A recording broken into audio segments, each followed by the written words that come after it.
Race it on the tricky triangle, boys.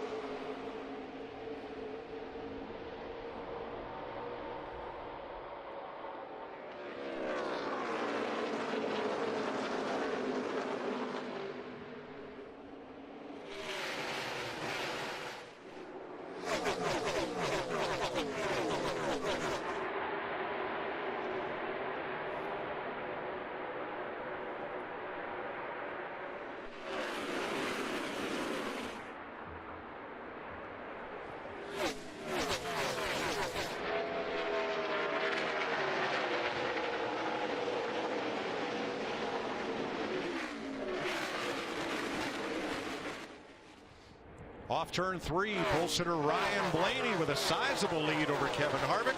Martin Truex, Kyle Busch, Jamie McMurray. A bit of a small take your breath away moment for Kevin Harvick down into turn 1. I think he thought he had an opportunity to drive in really deep and get ahead of the 12 of Ryan Blaney, but Ryan Blaney fought back on the outside. You saw Kevin Harvick's car get extremely loose. Mike, you know how you know you got a really good race car? When you can pull out a lead like Blaney did on that first lap. It means you're a little bit better than everybody else. Two Toyotas battle for third. And back at 11th, Denny Hamlin being passed by Jimmy Johnson.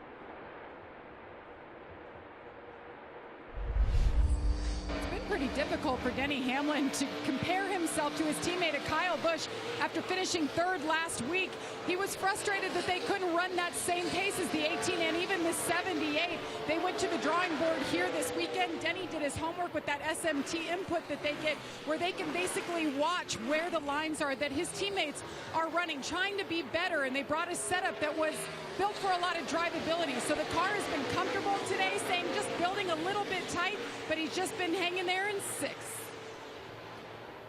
Pits are closed with 2 laps to go in the stage.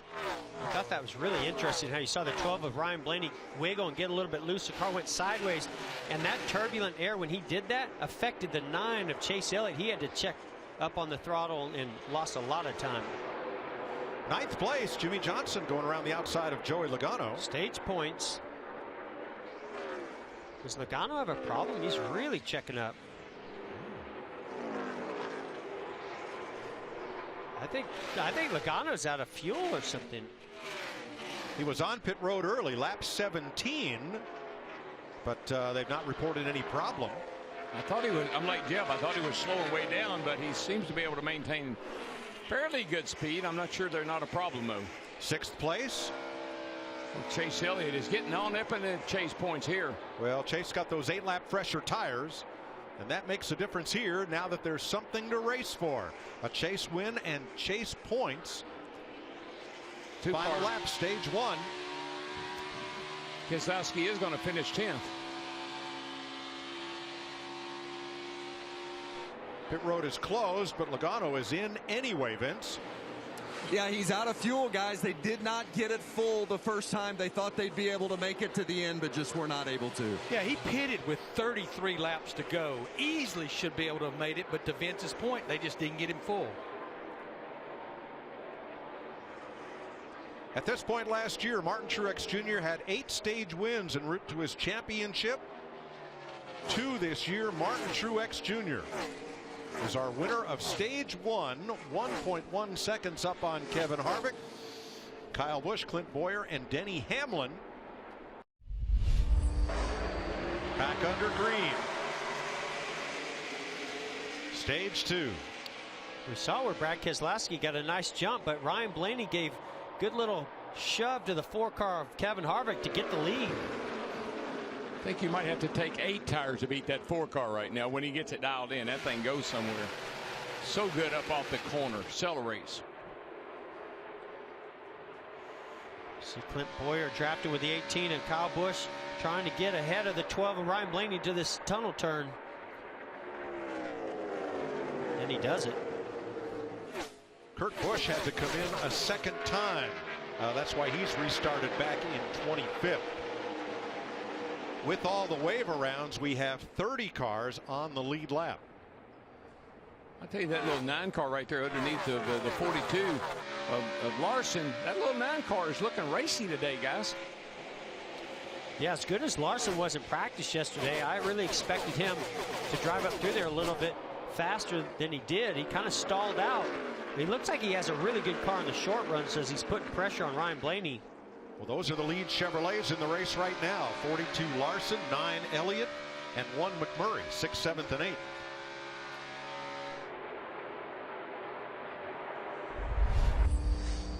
Larson, like so many others, is talking about how the grip level has gone away. The car has gone to the free side, except over in turn 3, where he's just shoving a nose. He can't wait till he can get back to pit road for more adjustments. Well, that'll happen in a couple of laps. 2 to go in stage 2, so pit road is closed.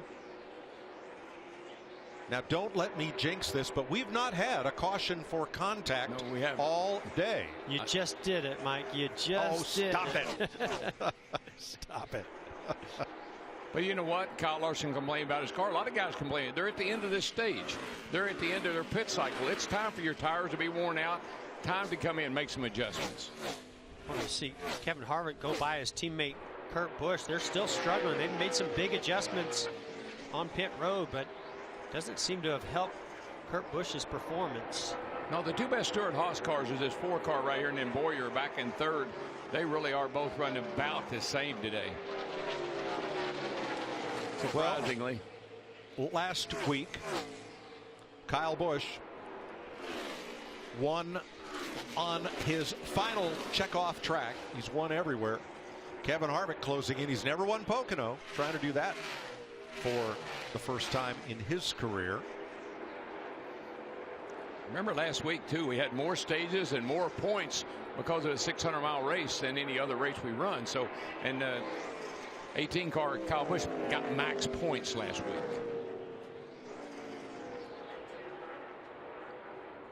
You only get one chance a year to win 4 stages, or win 3 stages and the race, and he did it at Charlotte. And we don't know what might have been last week. This 4 car was coming. He may have been able to get up there and give Kyle Busch some competition, but we'll never know. Kevin Harvick wins stage 2. Green flag.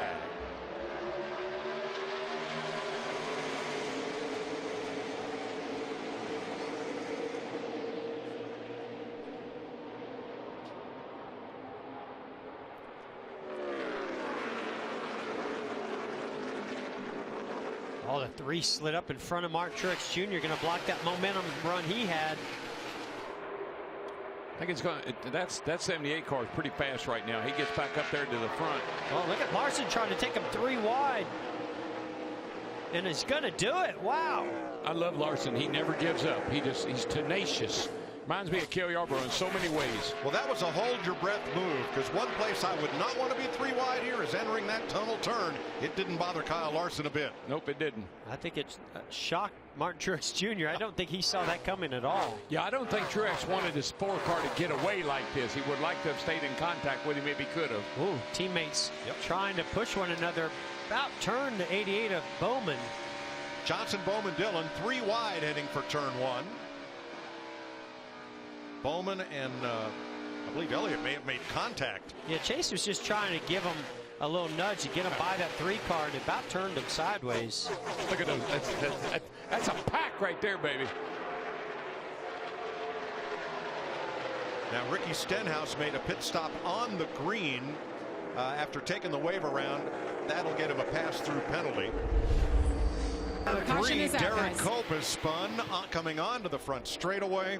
Cope, the last car running, was 8 laps down at the time, and this will be the first incident caution of the race, coming at lap 124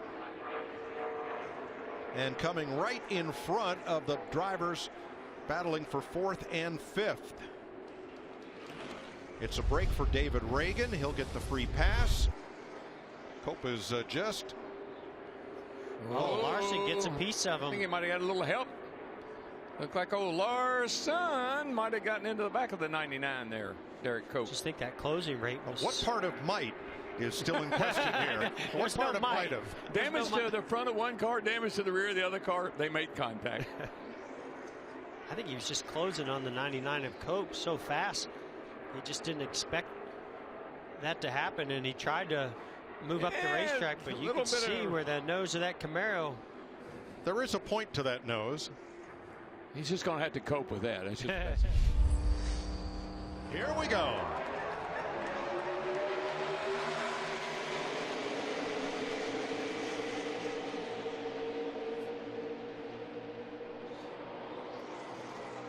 Well, we didn't see any pushing really on that restart. I don't know if the second row just didn't time it very well, but Kevin Harvick may go all the way back to third here.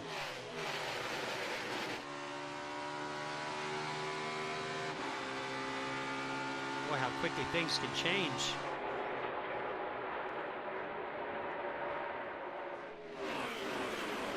Well, the big three are running. 1, 2, 3. Through corners 1, 2, 3. Exactly. And that's why we took them out of our ones to watch. What fun would that have been? Tell you one thing, when that 18 gets out front like he is right now, I don't know. He'd be pretty hard to chase down. 31 laps to go. I know before that caution came out, Mike, the 4 and the 18 were running exactly lap times. Look at this swarm in the back. I mean, Bowman was all the way down to the pit wall. Remember when Neil Bonnet was doing that? And the commentators were going nuts. They said, what is he doing? You can't do that. Well, that was Jackie Stewart who said, that's dangerous. He and Neil had quite a discussion the next time I bet they did. They were at an ABC race. Yes. One of the things you really have to worry about when you have those kind of wild restarts is getting into one another, brushing the wall, and getting a tire rub. Look at the damage on the 19 car. Daniel Suarez, that's pretty heavy damage. Wow, that is big damage. That's going to hurt that car. That's usually from an accordion or a domino effect on those restarts where you anticipate when the green flag's going to come out and somebody in front of you just doesn't get going. Yeah, the back part of that left rear fender is just acting as a giant parachute and creating tons of drag. 9th place, Keselowski in the 2 and Boyer in the 14. Boy, and Boyer's car looks like it's really, really loose right now. He's really diving and darting all over the place. And I agree with staying out. I felt like there should have been more that stayed out with that many. Whoa, Denny Hamlin! Inside, let it come down inside. Ooh, contact. Ooh. The inside wall. And this changes everything. Everything. 4 coming here. 99 your last right here. That's Hamlin was 11th, and look at the damage to Alex Bowman. Bowman's car from that collision. Not good. I don't know. Looks this like he got loose and got the outside wall with that right rear. This could get a little heated here, guys. Now the front end damage on Hamlin came as he spun to a stop. And this started way back on the front straightaway. Let's see if we can figure out what the heck happened here. Down in the corner, down into 1, pretty much side by side. See Bowman. Oh, oh, yeah. You see what happened? Hamlin got a little wee bit loose, and that sent the 88 up the hill. Hamlin spins. That's a chance you take when somebody's on your outside like that. It can suck you around, make you loose. Well, here's where it started. Side drafting down the straightaway. Boy, Bowman real aggressive. And this area where he gets loose, that's that critical area. There's a bump, and you got to jump back in the throttle after you get to 3rd gear. You'll see the back end step out right there, and the car Doesn't goes take right. much. Well, Jeff, you talked about that earlier, going into turn 1 side by side, about the bottom car being in a disadvantage, and there's the result. And when I first started to watch this replay, that's what I thought was going to happen, is the 88 was going to get right on his door, but he actually got loose before Bowman even got to his door. Yeah, you just see that 11, the back steps out, and he just shoots right. Harvick and Almirola have 18 lap better tires than the front row and Kevin Harvick. Oh, we got Eric Jones got turned into another car and into the wall. He and Joey Logano may have got together on that restart. Now the question is going to be, how did they score this? Those top 5 or 6 positions are going to be critical how they score it, whether you start in the inside lane or outside lane. Lights out on the pace car. It'll be 7 to go when they come to the line. Truex, Larson, Harvick, Busch, Blaney, Almirola, Boyer, Keselowski, Dillon, and Johnson, the top 10. There goes the 78. He's going to clear the 42 without any problem. He's going to run the. I don't think he's cleared him yet. Going to run him out of track. Well, wow. Larson is not one of those guys you want to do that to, because he will come back on the outside. I want my driver, I want him to show some aggression right here. Well, that was a statement move by Truex to carry Larson all the way down to the inside. No more Mr. Nice Guy. We're going for a win here. Clint Boyer off the pace as we watch this race for the lead. And there's 4 tires of Kyle Busch goes inside of Kevin Harvick to make the pass for third.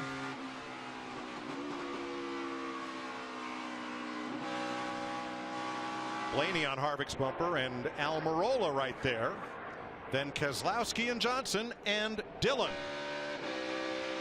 Got a bunch of guys back here, Mike, racing really, really hard to be in the top 5, the 12, the 10, the 2, the 48. Time to go. There's only 6 laps to go. And Johnson right in the middle of all of them.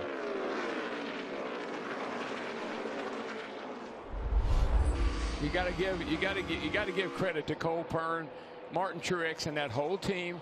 They got behind, had a little trouble in the pit, didn't panic. Martin did a great job of getting them back up in the front, and now he's going to lead this race to the checkers. We've been saying if they could just clean up pit road. I didn't anticipate them having another issue on pit road. Whose foot that nervous foot. Whose foot do you think that is? Hey, that's saying that's all I can do to help you right now. That's a nervous wreck. That's 8,000 RPM right there. I love it. But they cleaned up that issue today, and now here he is out in control of this race. Boy, second place is going to be the race. As here comes Martin off turn 3 with a 1.9 second lead. The white.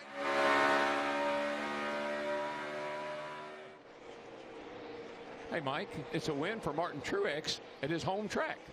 One of them. One of his home tracks. Well, he's got a little ways to go, but. Look at the dust up for second, though. Larson, Busch, Harvick, all right together. And Keselowski coming right to them. I mean, we have some guys that are running. Keselowski running 5th, Blaney 6th, Almirola 7th, Jimmy Johnson 8th. Look at Logano. He hadn't been in a hunt all day. Yeah, he was a lap down at one time. Great fight. That's why they're up so high in the points. They're so good at fighting their way back to a good finish. The tri-cornered racetrack has now given us a tri-cornered battle for the championship. Defending series champ Martin Truex Jr. wins the Pocono 400. Martin Truex Jr. back in a familiar spot after winning last year's championship. Here he comes. And Vince Welch is there to greet him. The champ is back in victory lane. Winner for the second time this season, Martin Truex Jr., and he is enjoying the spray of beer a little more today. After runner-up in back-to-back races, he puts it in victory lane today. Man, you had to earn that one. The restart was 7 to go. Were you concerned at all that maybe those tires, those old tires, weren't going to be enough? Yeah, you're always concerned on restarts. You just never know, and so much can happen on those things. But we were luckily able to get a good one, and just can't say enough about everybody on this team, everybody, Cole and all the guys. Really did a good job last night. You know, we had a good practice yesterday. Really, it's been a good weekend overall, and just kind of been a sane weekend. I feel like we're getting back to what we were doing last year. So just thankful for them, everybody in Denver, everybody at TRD, everybody at Bass Pro and 5 Hour for all their support this season on this race car. Auto owners for coming on board. Furniture Row Denver Mattress. You can't forget all those guys. So Tracker Boats, all our friends up here in the Poconos. This is a heck of a day. The 4, the 18, the 78, we went at it all day long. And fortunately, we come out on top today, so it's pretty awesome. Thanks to Toyota Racing and all those guys out in Costa Mesa. After what the 4 and the 78, or the 4 and the 18 have done the last several weeks, what does it say about your team to put it in victory lane today after a battle with those guys? Yeah, I mean, it's always fun to win. But especially when you beat the best guys out there. Those 2 guys were so fast today, and honestly, we were all really equal. It was a matter of who could get out front, and you know, 4 and I stayed on tires. We felt like in practice we were really fast on scuffs, and so Cole made a good call there to stay out. And once we got clean air, man, and this thing was a rocket ship.